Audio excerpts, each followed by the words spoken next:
cultural capital. I'm Nancy Durrant and I'm the arts editor of the Evening Standard. The weather's dismal and we can't go anywhere except Wales, so thank God for living in London, also known as the greatest city in the world, where there's so much going on we hardly know where to start.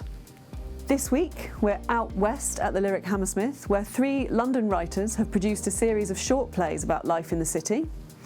Slightly further west, we're visiting the new Julian Opie exhibition at Pitzhanger Manor in Ealing. We've got some Winter's Bone for you in Thing of the Week. And forgetting No Time to Die, which doesn't even seem real anymore, I'll be reviewing the other most anticipated film of the year, Black Widow. Now, 3 writers, 1 city, 3 very different stories. For its first post-lockdown production, the Lyric Hammersmith asked Tanika Gupta, Simon Stevens and Roy Williams to write short plays set in London. The results span lives from a young Gandhi, first arrived in London, to a security guard who sang for Michelle Obama. We popped into rehearsals. 3 plays maybe on the surface might seem like very different stories, but actually each and every one of them are all in conversation with one another and set in West London. All of them explore race, identity, belonging, class. I hope that watching these plays allows an openness for people to continue to have discussions that might feel uncomfortable, but actually we need to be having now, and what better place to do that than in a theatre? My play is called Blue Water and Cold and Fresh, and it's a play about a man called Jack and his attempt to make sense of his heritage and his family and his life and the meaning of his life and his son and his future and his dead dad in the immediate days after the murder of George Floyd in 2020. I think the play was inspired by many things. It was inspired by my own father. It was inspired by my relationship to Hammersmith, which is a part of London that I've worked in for 20 years now. It was inspired as well by a series of really remarkable conversations with a black actor called Emanuela Cole, who in the aftermath of Floyd's murder called me, and we spoke for 4 or 5 or 6 hours about the nature of living in England, about the nature of racism in England, about the nature of whiteness in England. And I think uniquely in the world, we tell the best stories when we're in the same space at the same time. And theatre is the art form that does that better than any other. My play's called Go Girl, and it's about Donna, who works as a security guard at Westfield Shopping Centre. She reveals when she was 18 years old, when she left school, she and several of her school friends all met Michelle Obama, because she came to her school for a prize-giving day, and Donna had the honour of singing to the First Lady. So she left school with that amazing memory, and then we meet her 12 years later, and she's just wondering, what have I done with my life? I think it's vitally important to celebrate, and not just celebrate, but just show black culture in all its complexities on the stage, in all stages everywhere, because we're part of culture, we're part of this country, we've got stories to tell, and they should be allowed to tell them, quite frankly. And I think that there's a lot we want to say, there's a lot to celebrate about, and there's a lot for us to be angry about as well. And the stage, traditionally, that is where we get to, vent our spleen, say our stories, and reveal them, and so on and so on. So yeah, it's vitally important.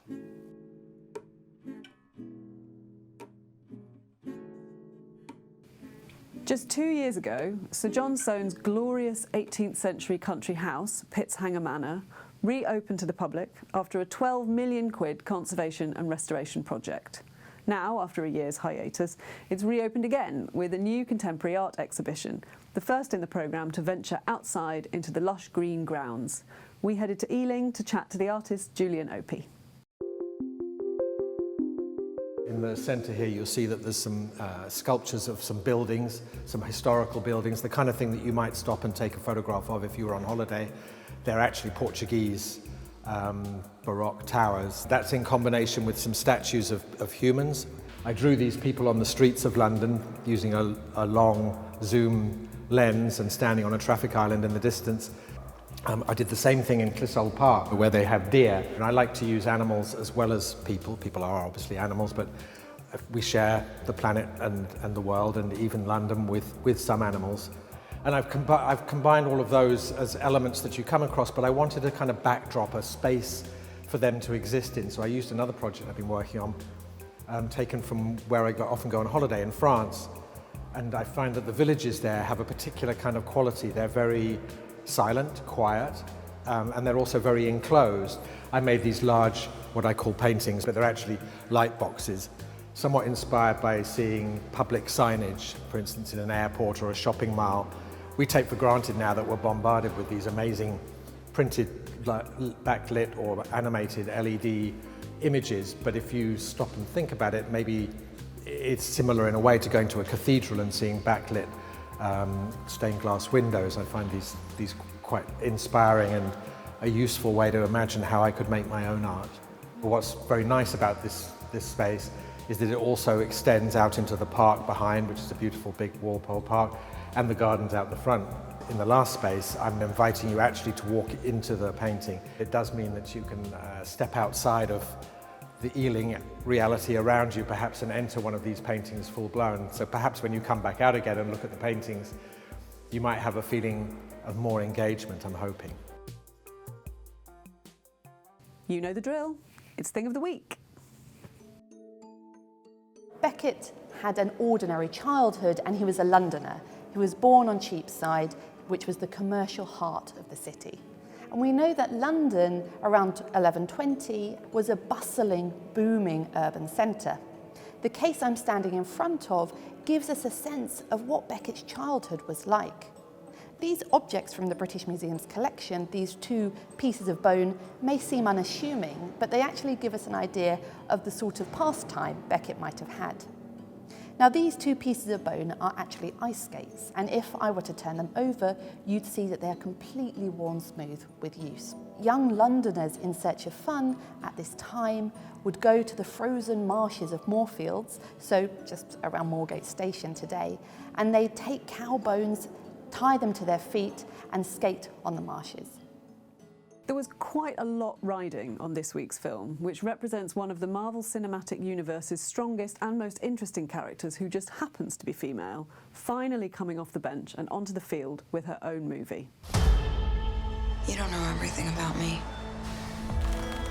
I've lived a lot of lives before I was an Avenger, before I got this family. I made mistakes choosing between what the world wants you to be